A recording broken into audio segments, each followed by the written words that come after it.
the path to CISO can be various different ways to get there, right? And one such way is through DevSecOps. Now, I know that might seem crazy, but hold on, stay with me. If you remember, a couple weeks ago, we had Ashish Rajan on to talk about what DevSecOps is as a career path, as a job, a role, and this is how he came up to become a CISO. So we're going to have him back on the show. We're going to be doing a little bit more of the senior level look video on how you can go from being, DevSecOps or DevOps and migrate in a career path up into being the top dog, the CISO. So let's get in there. Be sure to stay tuned to the end because we've got another Cyber SN job of the week that I'm going to share with you. Let's go. I started my career as an identity and access management person. So for people who don't know, security has a lot of different facets. One of them is identity and access management. People pay like in thousands of dollars to solve the identity and access management challenge. I started there, went on to become a cloud security architect, cloud security engineer, as well as I started going into DevSecOps. And I started my, in 2005 is when I started, sorry, not 2005, 2015 is when I started hearing about it. Started becoming more of a DevSecOps evangelist, DevSecOps engineer, started knowing, oh, these are some of the challenges that people feel and come around. Now, as I was doing that, I was kind of going up the ranks as well. And as a senior, security person in the company, and this is the advantage of being part of a small to medium-sized company instead of a big enterprise. When I was in an enterprise doing identity and access management or cloud security architecture, what I found was that you're boxed into a particular spot and they don't want you to come out of it. Transitioning on to say DevSecOps would have been like, oh my God, that's very left of field. There's no way Ashish can do that. Whereas in a small to medium-sized businesses, there's a lot more open to the idea of, hey, I think Ashish can do a bit more if he wants to. So I started doing DevSecOps and I started running a security operations team as well. So it was a combination of that. And while I was doing security operations, had a couple of incidents, and that introduced me to the concept of risk and compliance, the GRC of the world. And I would not call myself a GRC expert, but I also would say without GRC, I don't think I would have been a great CISO, because I don't think you can have a conversation to a business about how amazing a cross-site scripting or how amazing a static code analysis. They have no idea what these words mean. All it would just sound like is this guy is really technical and probably a nerd. So I'm going to walk away from this and tell me, look at your boss and go, hey, whatever Ashish said, just can you summarize that for me in a layman term? And that's what I feel was something that I learned as I was doing GRC. And that's kind of what helped me kind of come into like a CISO or a head of security kind of role, which is probably the top of the ladder for any security person out there.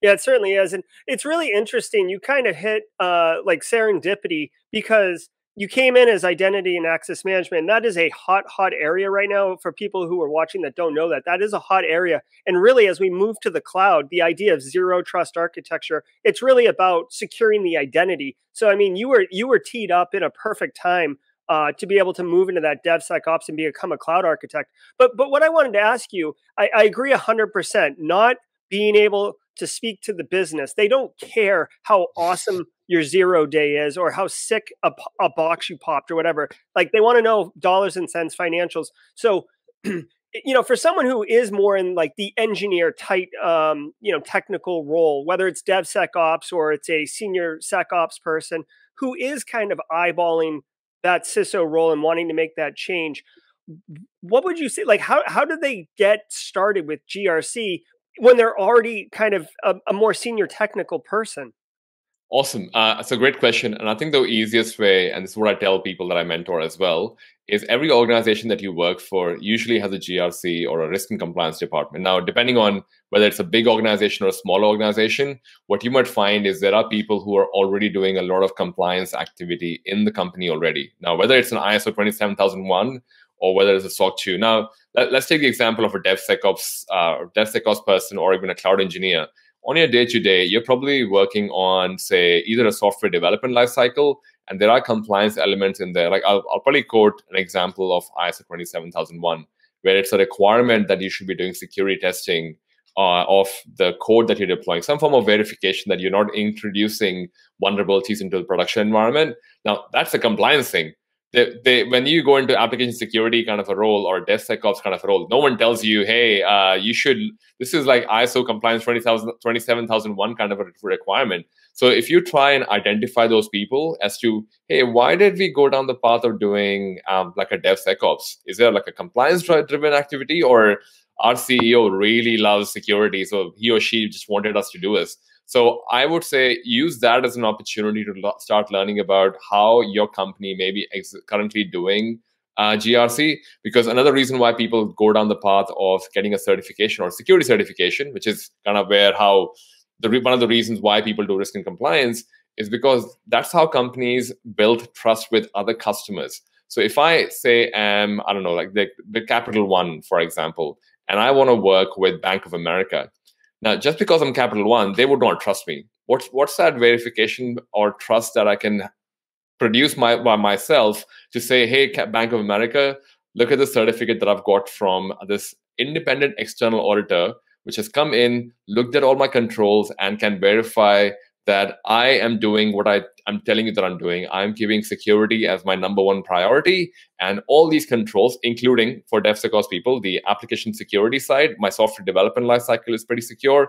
For cloud security engineers, all my cloud environments is pretty secure. We have prevention, detection, like all those kind of things form some part of a compliance standard that your company may be looking at. So that's one way for you to get yourself introduced. Otherwise, attending meetups and events for governance definitely shows you, at least gets you around osmosis for what are some of the vernacular, say someone like Gerald would use or I would use in a conversation when we're trying to talk about a vulnerability to a senior person in the organization. So that's another way to kind of learn about compliance and risk. Yeah, and you bring up a good point about kind of like interoperations between two businesses. Another great one, like make legal. I would argue, like talk to your legal office at general counsel, whatever you want to call it, and say, hey, like if questionnaires come in, send them to me and I'll help fill them out, because businesses do send these security questionnaires now to another business and say, fill this out, and they use it as kind of some level of barometer to determine whether or not you're a secure business. It's a bit of third-party risk management, but someone's got to fill it out. And if you want to volunteer, you can start positioning yourself as that liaison into the office. Now, one thing I want to talk to you about, Ashish, and I feel like this is a dark, dirty secret that people don't talk about, and you never really know it until it's too late and you're there. Talk about, as a CISO, like when you're doing DevSecOps, you are obviously very technical, very hands-on keyboard, very in the weeds. And that's very satisfying to a lot of people, including myself. When you're a CISO, I can speak too from experience, like you're doing a lot of Excel and a lot of emails. How do you handle that transition, I guess, away from the keyboard, or did you find a workaround? I think I'm still working on this, but what I found, one way was to start the Cloud Security podcast, so I still feel relevant when I'm having conversations. But I definitely find myself over the last couple of years, I'm definitely more of an Excel, PowerPoint. I can definitely wipe up a script if required, but I think my brain is slightly bit smaller or slower. The other day, I posted a GIF on LinkedIn, which is just this person who's not coded for a while, and then just go in and go up arrow on their terminal to see what was that command. I can't remember what that command was. You keep going up, and you're like, oh yeah, that's what it was. But I'm slowly turning into one of those kind of people now, and but I'm not ashamed to admit it, because I definitely feel I wanted that I guess experience to become a senior leader and try and be able to explain that to a broader business.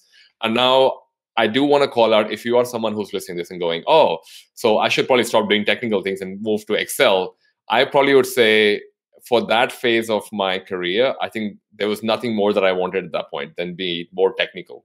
And as you kind of mature and as you kind of get more, say, expertise in a particular topic, now whether it's DevSecOps or anything else, you kind of start slowly finding yourself, actually, you know what, I'm getting a kind of bored, is kind of getting repetitive. And yes, DevSecOps and IT can become repetitive after a while. It doesn't dramatically change in 6 months. It takes years for it to change. So you might find yourself looking at greener pastures on the other side and like, hey, maybe I should do a CISO. Or actually, another one that I found was a head of security kind of a role is also interesting. If you go find companies, because CISO roles usually have a lot more, I guess, layers underneath them. There's already they usually have, depending on the organization you go to, there could be multiple people beneath you who are, well, I don't want to probably use the word beneath you, but they report into you. They talk about, hey, one person would be looking at application security, one would be looking at cloud security, one would be looking at something else. And they have their own teams that they're managing. But if you go for a head of security, or if you go for a CISO in a medium-sized company, medium to large-sized company, kind of like where I am, where you can get like a head of security and compliance role. What that means is you can still be close to the technical side if you want. You won't, say, a head of security role have, say, more than 35 people in a team. And 35 itself is quite a bit. I think the minimum that I've seen in one of my colleagues who was head of security is have 2 more people in their team or 1 more person in their team. And that's completely normal. What that allows you to do is still remain technical. And as you start to kind of find yourself, you know what, actually, I'm starting to get to that point where I don't want to be technical anymore. I want to have more business level conversations. Then you can slowly start moving towards a CISO kind of a role where still you're top, for lack of a better word, you're the top dog or top lady or top king, top queen of the company for security. But at least you can choose your own terms for being technical and not being technical. Yeah, perfect. All right, Ashish, I think this is all great information for people to take and start moving towards CISO and achieve those goals. Thanks so much. No problem. Thanks for having me. Absolutely, absolutely. All right, well, I hope you enjoyed that. Really quick, before we end the video, it's time for the CyberSN Job of the Week. And this one's a really good one. They sent it over. I checked it out. Let's check it out right here. So this is the technical support representative, which is a super generic name, but 150K to 175K, which is really good money. It is completely remote. So giddy up on that. Who doesn't like a good remote job?